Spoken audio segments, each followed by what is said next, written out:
to pay for that early pace.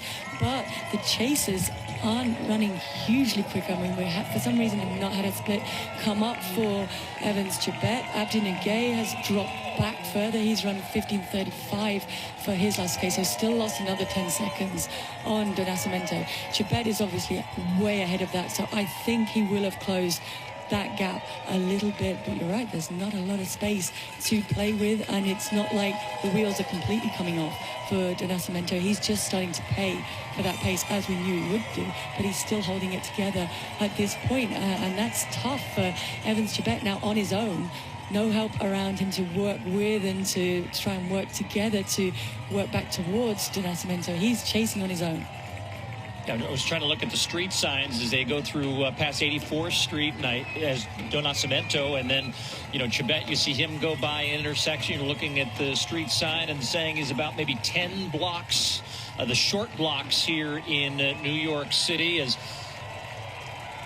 they continue to work their way up First Avenue, heading towards the Bronx. But now it's whether Chebet, who, you know, has a 2:03 lifetime best, he's certainly got the capabilities to run fast on the second half of this race, and we'll just see whether that conservative patience may eventually help pay off, because, you know, I just don't, and again, you're a better judge of this than me. The leg lift doesn't seem as strong from Daniel right now, and, you know, maybe starting to labor a little bit. Yeah, I mean, I think he would be inhuman if he wasn't starting to labor at this point. I need you to say that, though, because I don't have the credibility to say that.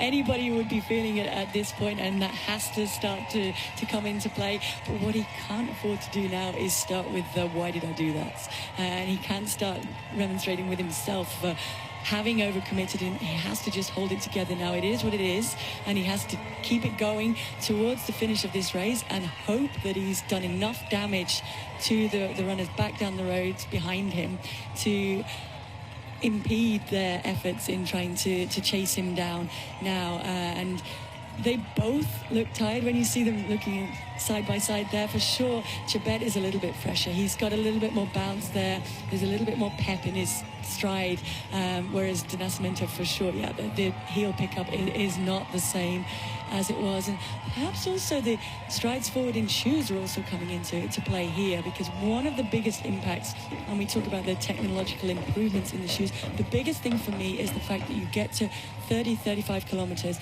and where tired legs and dead legs are very, very hard to run on and to keep it together. It's a little bit easier in these shoes because they have been cushioned a little bit more. So that's kind of marathon skill of being able to maintain your speed on very tired legs is made a little bit easier. It's not made significantly easier, but a little bit easier, enough to help out someone like Do Nascimento, who has really committed early on, but also to help Chebet close much quicker in those closing stages. So yeah, it's going to be all to play for, and some very interesting racing over these rolls. So the men's elite racers continue down First Avenue. Short time ago, inside of Central Park, we began to crown our champions in some of the divisions. First up was the men's wheelchair race, and Marcel Hug, in epic fashion, wins his 5th New York City Marathon in a new course record. $50,000 course record bonus for him. And after